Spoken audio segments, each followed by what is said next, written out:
বলো।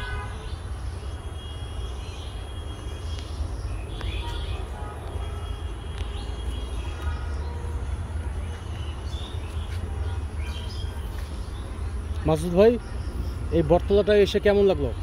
দিয়াবাড়ি বটতলা, যাকে বলে চটবাড়ি বটতলা। গরমের সময় ঠান্ডা পরিবেশ, এখানে এসে সবারই ভালো লাগবে। ভালো লাগবে অবশ্যই। হ্যাঁ, আসলে এই জায়গাটা হচ্ছিল এই রিভারে ওয়াকওয়েটা করে, প্লাস হচ্ছে বটতলাটা একটা অন্যরকম এক্সপিরিয়েন্স দিবে, তাই না? আপনার কাছে কেমন লাগলো? আপনাকে তো নিয়ে আসলাম। অবশ্যই ভালো লাগছে। আমার কাছে তো মনে হচ্ছে এটা মানে প্রথমবার এই বটতলায় আসাটা, চটবাড়ি বটতলায়। ঠান্ডা পরিবেশ, এখানে গরমের সময় ঠান্ডা লাগবে, সবাই ভালো লাগবে। এখানে এসে ঘুরে যেতে পারেন। ঘুরে যেতে পারেন। আচ্ছা, তো রিকমেন্ডেড করলো মাসুদ ভাই। দেখুন আপনারা যে প্লেসটা কেমন,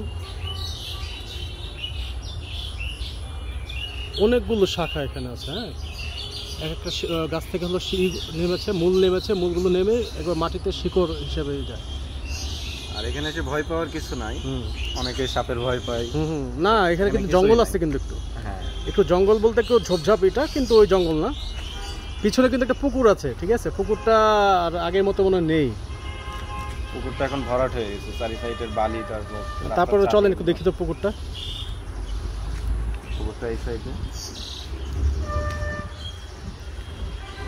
এখানে হচ্ছে একটা মসজিদ আছে। হ্যাঁ, এখন এই জায়গাটা মসজিদ, এখানে সবাই আসে, কারণ এই পাশে ওয়াকওয়েটা, যে কারণে এখানে সবাই আসে। আর এইটা হচ্ছে হলো সেই পুকুরটার নাম হচ্ছে শক্তি সাগর পুকুর। অনেক আগের পুকুর ছিল, অনেক আগের পুকুর, কিন্তু এখন হচ্ছে এই জায়গাটা ফুল ভরাট হয়ে গেছে। পানি নেই ওরকম, যা যদি থাকেও পানিটা, তা হচ্ছে হলো এই কচুরিপানার কারণে এখন এটাকে পুকুর হিসেবে ওরকমটা মনে হচ্ছে না। কিন্তু কচুরিপানাটা পরিষ্কার করলে আবার ঠিক হয়ে যাবে। আর ওটা হচ্ছে মেন রোড, ওই যে মেন রোডে বাস চলছে। একটা সময় স্কুল পালায়, তারপর হচ্ছে বন্ধু বান্ধব নিয়ে এখানে অনেক আসতাম আমরা। তো মাসুদ ভাই, আমরা তাহলে ভিডিওটা এখানে শেষ করছি।